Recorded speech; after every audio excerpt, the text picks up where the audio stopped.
Hi, my name is Gunawan Ferry Asiolan from PGRI Indraprasta University. Here I am trying to conform to the standard pronunciation, so I can't properly pronounce the word career. Let's try it.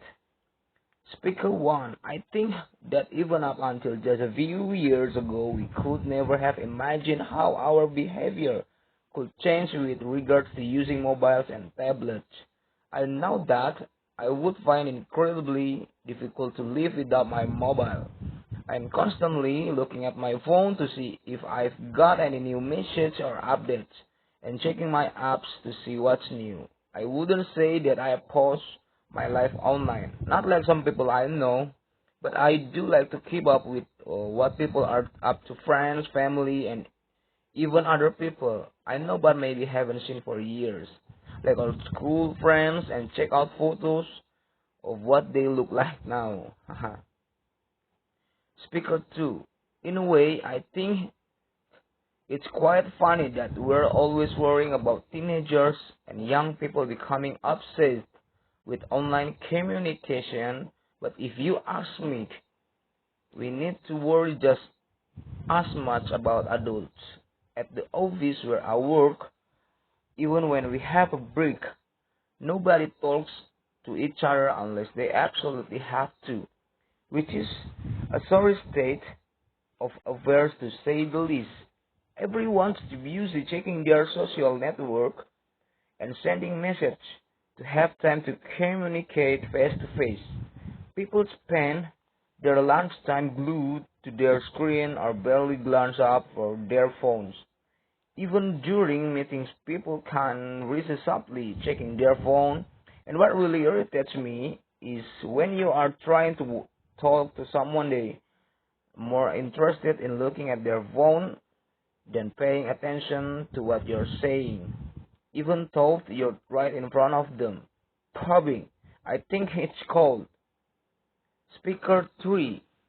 I was listening to this discussion on the radio the other day, talking about online communication, and they were talking about FOMO, or what was it?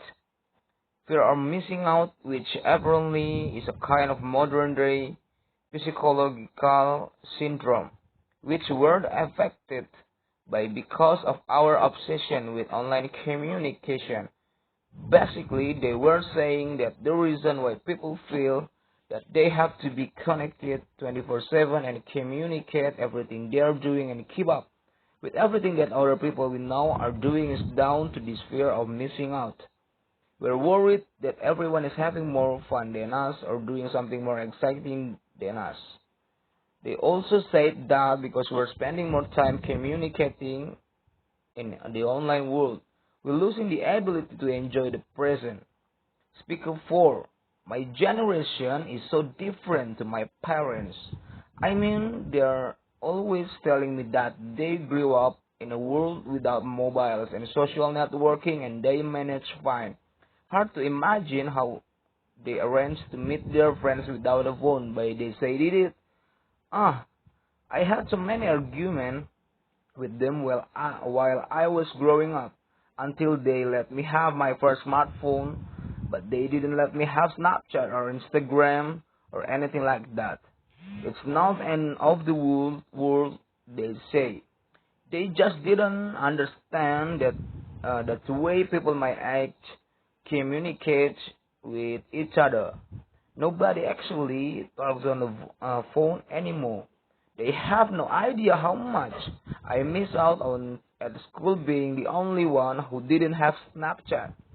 Also, at school we had loads of talks and stuff on how to stay safe online, and most of us knew that anything you post online was going to be there forever. Speaker 5. For me, one of the best things about online communication is that you can stay in touch with everyone at the same time all the time. You know exactly what's going on, when and where, so you never miss out on anything. I love the fact that you can update all your friends on what's going on in your life and they can respond immediately with a like or comment.